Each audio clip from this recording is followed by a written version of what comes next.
Welcome to the Recovery from Relapse meeting, Overeaters Anonymous meeting. It's Tuesday, the 10th of September, 2024. My name is Rachel, compulsive overeater, and I am delighted to introduce Karen J today.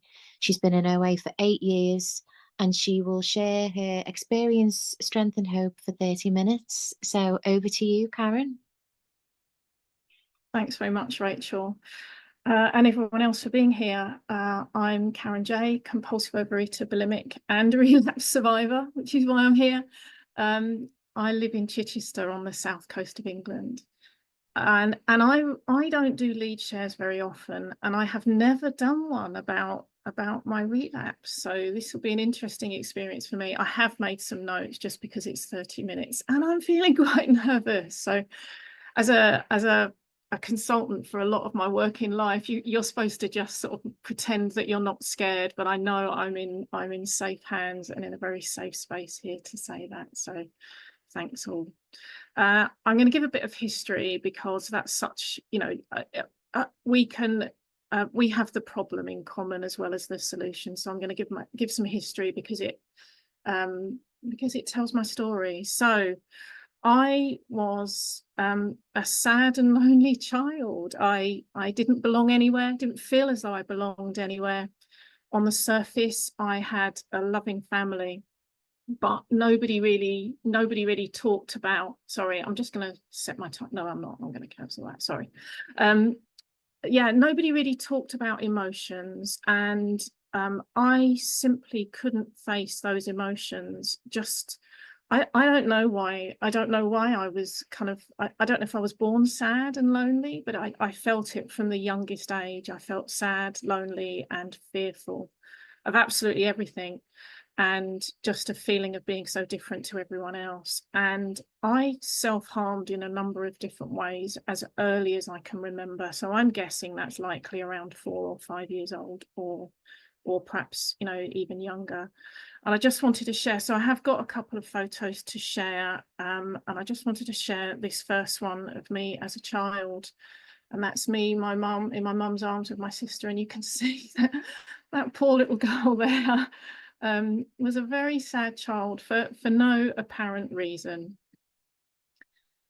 I didn't know how to take care of myself and my appearance. I was really bright, and I kind of dressed myself almost like a boy. I had no particular reason for that. My mum I wasn't helped by my mum sort of cutting my hair in a way. She wanted a son, really, rather than a second daughter. So I didn't really know how to look after myself. I just wanted to quickly share a photo of myself. I think I was about 13 at this age, and I hate this is one of my worst photos ever of myself. I don't like photos of myself any at all anyway, but that one is, yeah, that one's a doozy, isn't it? I was a normal body weight range, but I was bullied. I was bullied for my brains. I was bullied for my appearance, just because I didn't look the way that lots of other people were looking. And I was reflecting with a sponsee today, actually. Those bullies had a really lasting effect on me. Somebody who was fairly normal didn't feel normal. So at 18, I left home. I was really even more unable to look after myself emotionally. I was really stunted. I was feeling lonelier than ever. And at 18 was the age that I began this cycle of kind of binging and purging that later turned into restricting. I just want to talk briefly about purging because it's been as much a part of my life as eating. I identify as bulimic, and my way of purging has always been to over-exercise. And I don't just mean going for a run once or twice a week. I can remember the feeling of absolute elation from being exhausted, sweaty mess several times a day. I kind of discovered that I could exercise beyond my limits. You know, I think I'd hit the exhaustion, or I'd hit the injury, and then I was able to just dig even deeper, just so I could be that little bit better, faster, stronger. Maybe in my head I was showing those bullies. I don't know. But of course, there aren't many human bodies that are designed for that level of exercise. That simply didn't stop me. I would keep going through injuries, pain, exhaustion. I had operations because of those injuries. I recovered from them, and I went right back out there again and again. I played sport to a county level throughout my life. I only retired from that a few months ago, actually, about 6 months ago, because my body is so broken. And of course, the whole reason for that exercise was to keep my body within a normal body weight range. And a few people, both in and outside of the program, have said that I'm lucky to have had the exercise obsession because of keeping my body weight, you know, normal. But in reality, all the hours that I spent thinking, obsessing, planning about food, doubled up by thinking, planning, and obsessing over exercise. It was all consuming. So I look normal, but inside I've never felt normal. I've always hidden my body, so it couldn't be a reason to be noticed and bullied. And I'm going to show a photo of me that, oh my God, I don't know if I can show it, but there's a photo of me where I'm wearing a bikini, and I look back now and I think I was gorgeous, but I never showed my body. You know, it was only ever this was kind of a private photo taken of me on my honeymoon, actually. So it was, you know, it was I allowed the photo to be taken of me, and I kind of allowed significant men in my life to persuade me to dress in a way that made my body look nice. So I'm going to really quickly flash this up because I'm a little bit scared of showing this. Here we go. You're going to have to be quick. But this is me in a bikini. I think I was between 20 and 25, and I thought I looked fat. I didn't wear those kind of clothes in public. So I was a prisoner in my body, differently to those people who are overweight, but I was nonetheless a prisoner. Whew, there we go. That bit's done. That was the really tough bit. So over the years, as I've often heard said in the rooms, my disease progressed, and my ability to cope with life kind of reduced. There were times that I had really tight control over every gram and grain of food that passed my lips for months at a time. You know, it was all about control. And then I would have one bite of something. I didn't know anything about red foods or alcoholic foods, or I didn't know anything about eating disorders or food obsession. I just knew this stuff was controlling me. Well, I didn't realize it at the time, but I would have one bite of something, and then that food would kind of creep back in, and eventually it would lead back to the binging part of the cycles, you know, and then it would be so binging, restricting, and all the time purging through exercise. And those periods, those cycles just got shorter and shorter. You know, I think I gave up sugar for a year when I was in my 30s or perhaps 40s. I don't know. Nothing to do with this program. And I felt fantastic. And then I thought, right, well, I can have a bit now. And then it felt a bit more fine, and a bit more was fine. And then it was, you know, it was back in the horror, in the absolute horror. So by the time I was in my kind of mid 40s was when I was really, really deep in my disease. I was eating everything I could get my hands on. I binged on so-called healthy foods. People thought I was such a healthy eater because I used to take a healthy breakfast and lunch into work. I used to have a healthy dinner, but of course I used to hide everything else that I ate in between. And when I wasn't eating foods, I was chewing gum. in between. I always had something in my mouth. And something I've come to realize is as my sad little child, I sucked my thumb, and I didn't stop that until I was 11. You know, I just needed that comfort of putting something in my mouth all of my life. Outwardly, of course, I didn't look any different, because as the food stepped up, got its hold on me, I stepped up the exercise. So outwardly, somebody looking in at me would say I was successful in work. I was on my second marriage by then. I got married very young and divorced quite quickly, but I was married to the man that I thought was the man of my dreams. I had Miss Karen, that's 10. Thank you very much. Thanks, Jack.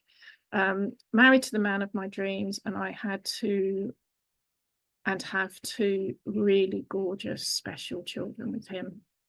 I was successful at work. I looked confident. I was an IT consultant. I was professional, and I was quite serious. I have been a perfectionist. I know now that I look back on it and I go, perfectionism is a character defect. I held very, very high standards for myself and everybody else. So on the surface, I should have been happy. I had no reason to feel lonely or sad. But inside, and I'm sure I've heard a lot of people say this, you know, inside I was screaming. And I now know that I had created what I might call a persona. I had become the other people expected, because I wanted to conform. I wanted to be liked. And people pleasing had become a way of becoming liked. But this screaming inside, I was absolutely seething with resentment. You know, I'd been brought up to be independent, financially independent, and yet here I was finding, you know, not acknowledging it, but I had all these resentments inside me, and I still had all the fear about people are going to find out who I really am. They're not going to, you know, they're not going to like me. My body was screaming at me with injury after injury, and my digestive system was a complete mess. And I'm still trying to heal a lot of parts of my body today. I find that very difficult. I find self-care extremely difficult. So I want to talk about the solution. I first came to OA in November 2016, so that's coming up for 8 years ago. And I don't honestly know what brought me to my rock bottom. I went looking, I was, you know, constantly looking for solutions to the insanity. And I eventually phoned up a local addiction centre, and they said, yeah, of course we can help you. Come along twice a week, 4 hours or something twice a week. And I said, well, I work full time. And they said, okay, have you heard of Overeaters Anonymous? And I was like, nope, never heard of it. And I discovered that I had a face-to-face meeting, 5 minute drive away, 10-minute walk away. It really was, you know, a miracle. So I went along to this little face-to-face meeting. I think there were about 10 people in a really little tiny room. And I heard the words, welcome to Overeaters Anonymous, welcome home. And I cried. And I rarely was crying. I was rarely feeling any of my feelings by this point. But I sat and I cried through my way through most of that meeting. And I sat in this chair, and I can actually remember it. What I did was I put my knees up, tucked my knees up, so my feet were on the chair. I wrapped my arms around my knees so that I was closed, and I was scared, and I was sad, but I heard my story, and I heard hope. And I think those were the two things that kept me coming back. I finally felt like I belonged to something, to, you know, the people that were in those rooms were my people. And I was really moved beyond anything I could have imagined. On the sixth meeting on the dot, because I like rules, I like perfection, I asked someone to sponsor me. And I was, I was lucky within a few weeks of being sponsored and starting to work the step. I was given the gift of abstinence straight away. So that was kind of January 2017. And 18 months later, so my abstinence, my definition of abstinence has kind of changed over the years. I started off with snacks because of the level of exercise and sport that I was doing. 18 months later, I kind of surrendered sugary desserts. So that has been, so that's been in my abstinence for some time now. I worked the steps using the OA 12 and 12 workbook. I gave service at meetings. I joined Intergroup, and I found God. I found a higher power, which of course is the thing that this is all about. It's all about. And then my second marriage fell apart, which in the end is what led to my relapse.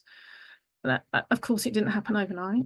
And we were one of the unlucky couples who had to live together, but separately during the pandemic. And we finally separated in November 2020. And I am still living with the shame of this, is that he kept me hooked. He didn't want to let me go. So we were living separately. We were living 3-hour drive apart. And yet he emotionally kept me hooked. So this independent, strong, professional woman who had kept our family together through iron self-control and just self-will was being played for full. I didn't know that. We said, let's try again. He said, let's try again. And I was fully bought into that. And I was putting everything into it, not knowing that he was playing games with me. Afterwards, I discovered that he'd moved in with another woman, somebody that I'd been suspicious of in our marriage for about 10 years, which is when I finally broke free. But at the point that I relapsed, I didn't really know that. So it just all became too much. So we separated, and I just couldn't deal with it. And something happened to me that I really have no explanation for. In the 6 months leading up to it, I think I had a kind of mental breakdown. My brain seemed to be failing me. As it was, I'd had quite a difficult menopause. I've been through menopause for, I don't know, more than 10 years now, maybe 10 or 12 years. My brain seemed to fail me. I took some time off work because an IT consultant needs to be able to think and think quickly and speak confidently, and I couldn't do any of those things that I was being paid for. So I took some time off work, but I don't know what happened. I really don't know. I don't know if it was a medical reason that was going on. There was nothing diagnosed. Just think it was the emotional breakdown over my marriage. So in terms of the program, I had finished working the steps. I was kind of trying to work out what I might do next with my sponsor, and I was dabbling at doing some daily Voices of Recovery journaling. There's a workbook that goes along with the Voices of Recovery daily readings. I was working or living in steps 10, 11 and 12 to the best of my ability. I was doing service at a meeting and at Intergroup as well. I had a sponsee, I had a sponsor. I was connected to my higher power and other fellows, and I had some level, I would say some good level of neutrality from food, and miracle of miracles also from exercise. It wasn't enough. Whatever happened, I don't know if relapse was meant to be part of my journey. I never thought that I would relapse. I always felt really strong in my recovery. I really did. I ignored the warning signs. So I guess for me, the biggest warning signs were the slips, which means I would eat something not on my red list. Like for me, like the the something on my red list, which was the sugary desserts, would have been, that has blown my abstinence. I am in full relapse. So I didn't quite go there, but I did eat things outside of meal times, and so it wasn't something that was defined as my abstinence, but they were definitely behaviors that weren't fantastic. They weren't great. And the other one was just a feeling of being overwhelmed by all of the things I needed to do. And in particular, like, I tend to disappear into service. Like when I think about the tools of our program, and do I use them in a balanced way? I would say no. I strongly move into too much service. I find it very easy to move into too much service. So I had the guilt and shame and disappointment. I recognized disappointment in myself for relapsing, because I was not going to relapse, and I can't believe I did it over a man. I did it over a Yes, Karen, that's 20, dear. Thank you very much, Jack. Thank you. So that was what kind of led to my relapse. I'll talk in a minute about all the actions that I took to get out of that relapse. It took me 6 months. So 6 months to achieve any kind of steady abstinence. I had a few days, a few weeks. I think I even had a couple of months at one point. But I simply couldn't cope with life without my red foods, and a lot of them. Not as many as before. I think the knowledge that I had gained through the, 4 or 5 years in program and in recovery helped me to not go back to where I was before, but they were certainly ruling my life before. And luckily, thank God, thank my higher power, I had a sponsor who stuck with me. And they stuck with me at the time that I needed them most. And that's the way I sponsor, because that's the way I was sponsored, thank goodness. And they gently guided me to take some different actions than before, because I needed to kind of renew my commitment to abstinence and recovery, because, being honest, I wanted to keep eating those foods. I was getting something out of those foods that I was not getting through my recovery work. So it was this horrible, horrible mixture of having the freedom to eat my red foods, but also the guilt and shame for doing so, and the not being able to give the service that I was used to giving as well.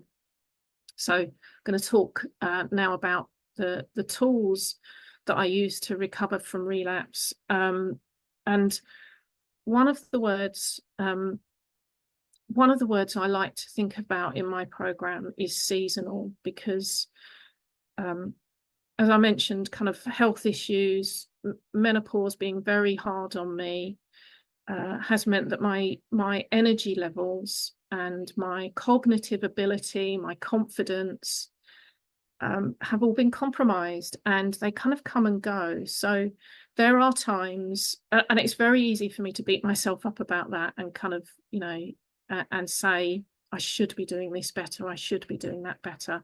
So when I think of it as seasonal, it's really helpful, kind of positive slant on not being able to work my program in the way I should today. So one of the things I do, and this I can't even remember, somebody shared this with me, is I leave a bite of food at every meal. I tried it on and off. I did it for a little while before I relapsed, but I have found this to be really key for me. It's like I'm honoring my higher power. It's like I'm surrendering something, because I was always somebody to not just finish the food on my plate, but to wipe it up, or with a piece of food, or or even lick it, not in public, of course, not in front of anybody else.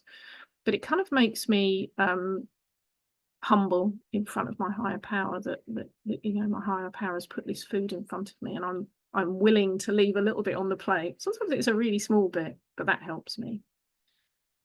One of the key things I learned, and a tool that I use, is that it is not enough for me to live and work steps 10, 11, and 12. So I went right back to the beginning. I worked steps 1 to 12 again and again and again and again. I can't remember, maybe I'm on my 4th or 5th time, I'm not sure. I'm in step 4 at the moment, working alongside a sponsee who's also working step 4. And I go deeper every time. And at the moment, I'm working through some old beliefs that are really, really interesting. You know, when it comes up, some of the things I've shared at the beginning about my body, you know, my body shape and size has come up as an old belief that has yet to be removed.